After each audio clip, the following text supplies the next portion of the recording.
স্বপ্ন বুননের পক্ষ থেকে আপনাদের সবাইকে স্বাগতম। আশা করছি সবাই ভালো আছেন। আজকে আমি আপনাদেরকে ভ্যাট পদ্ধতিতে একটি পাঞ্জাবি করে দেখাচ্ছি। জাস্ট পাঞ্জাবিটার ডিজাইনটা আলাদা, আমি একটা ডিজাইন দেখাচ্ছি। ভ্যাট তো এর আগেও আমি অনেকবার করেছি এবং ভ্যাট পদ্ধতিতে আমি পাঞ্জাবিতেও ভিডিও করে দেখিয়েছি। তো অনেকেই রিকোয়েস্ট করেছেন যে পাঞ্জাবির আরও ডিজাইন দেখাবেন আপু। তো এইটা যেহেতু ছেলেদের জিনিসে কিন্তু অনেকেই আছে যে এত বেশি কাজ বা এত বেশি কালারিং পছন্দ করে না। এটা আমাকে একজন করতে দিয়েছে, তো উনি ব্লু কালার করতে বলেছে, ডিজাইনটা আমার ইচ্ছা মতো দিতে বলেছে। তো এখানে ডিজাইনের যে কাজটা, এটা যেহেতু উনি এত বেশি হেভি কাজ করতে না করেছে, বেশি ডিজাইন করতে না করেছে, তো আমি খুব সিম্পল রেখেছি।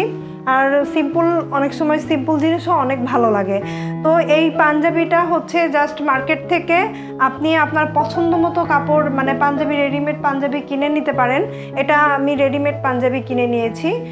এটা 450 টাকা নিয়েছে পাঞ্জাবির দামটা। যে কোনো পাঞ্জাবির দোকানেই পাবেন। একদম পিওর কটন কাপড় নিয়েছি। তো এখানে আমি স্কেল দিয়ে এরকম আড়াআড়িভাবে দাগ দিয়ে নিয়েছি।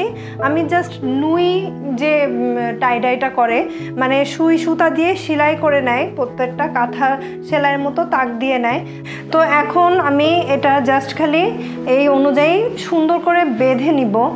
আর এটা আপনারা সুই সুতা দিয়ে সেলাই করে নিলেও ভালো হবে। সুই সুতা দিয়ে সেলাই করে নিলে বাঁকাতেরা হওয়ার কোনো সম্ভাবনা থাকবে না এবং জিনিসটা সুন্দর একদম সোজা চিকন করে দাগটা হবে।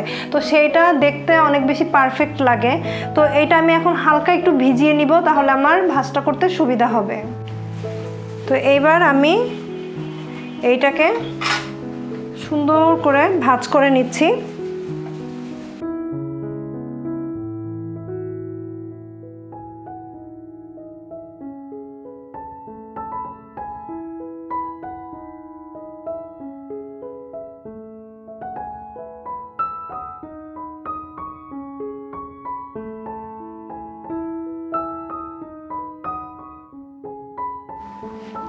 আমার যে দাগটা দেয়া আছে, আমি ওই দাগ অনুযায়ী কিন্তু এটা ভাঁজ দিয়ে নিচ্ছি।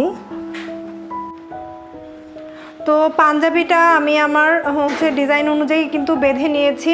একটু পলিথিনও দিয়ে নিয়েছি, নাহলে একদমই হোয়াইটটা থাকবে না, একদম চিকন থাকতো। তো হালকা যেন একটু হোয়াইটটা থাকে, সেই জন্য আমি পলিথিনও দিয়ে নিয়েছি।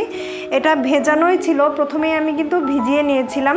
তো এইবার আমি এটাকে ভ্যাট কালার করব। ভ্যাটের নেভি ব্লু কালার, ভ্যাট 1 তোলা। এখানে আমি পাঞ্জাবির জন্য 1 তোলা রং, যেহেতু এটা একদমই সফট কটন কাপড়, একদম পাতলা কাপড়, সো কাপড়ের উপর ডিপেন্ড করে রং নেওয়াটা। তো সেই জন্য এটা যেহেতু পাতলা কাপড়, আমি ভ্যাট 1 তোলা রং নিয়েছি, 1 তোলা হাইডোস এবং 1 তোলা কস্টিক নিয়েছি।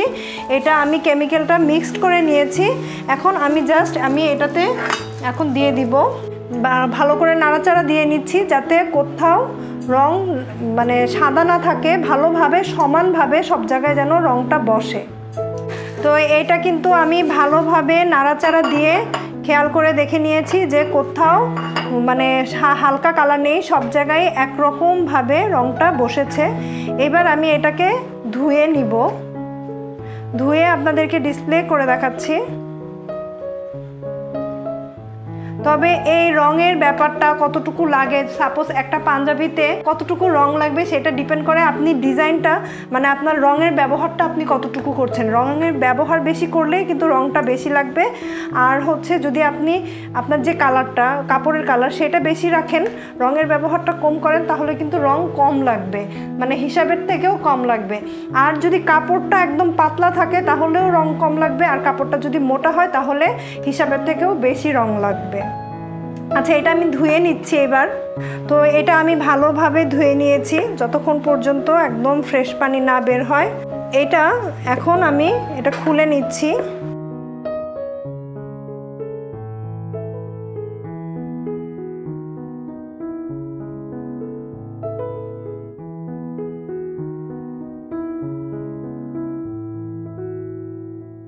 দেখতে পাচ্ছেন কি অসাধারণ লাগছে, একদম সিম্পল একটা কাজ কিন্তু কিন্তু দেখতে কিন্তু খুবই ভালো লাগছে। আমার কাছে তো অনেক ভালো লাগছে। আমাকে অবশ্যই কিন্তু জানাবেন যে আপনাদের কাছে এই ডিজাইনটা কেমন লেগেছে, সিম্পলি এবং অসাধারণ। আমি হাতাটা কিন্তু একদমই পুরোটা এক কালার রেখেছি, আর হচ্ছে এটা কিন্তু আমি দোকানে বলেছি নীল কালার দিতে, তো এখানে কালারটা আমি একটু বেশিক্ষণ রেখেছি, একটু ডিপ হয়েছে, কিন্তু শুকানোর পরে একদম সুন্দর রয়্যাল ব্লু কালার হবে।